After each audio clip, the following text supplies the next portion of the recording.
Imagine a beautiful living wall of greenery right in your own home. Welcome to the art of vertical gardening. First, pick your plants. Look for species that love the indoor climate. Think ferns, ivy, or spider plants. These are resilient and will thrive vertically. Now, it's time to think about design. Arrange your plants from top to bottom, taking into account light requirements and growth habits. Those that need more sunlight, position them up high.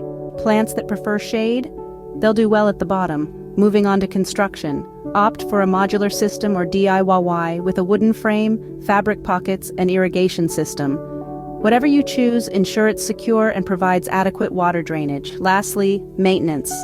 Regular watering, occasional fertilizing, and a little pruning will keep your green wall thriving. So why not transform your indoor space with a vertical garden? It's not just a decor statement, but a nod to the beauty of nature. Go on, bring the outside in.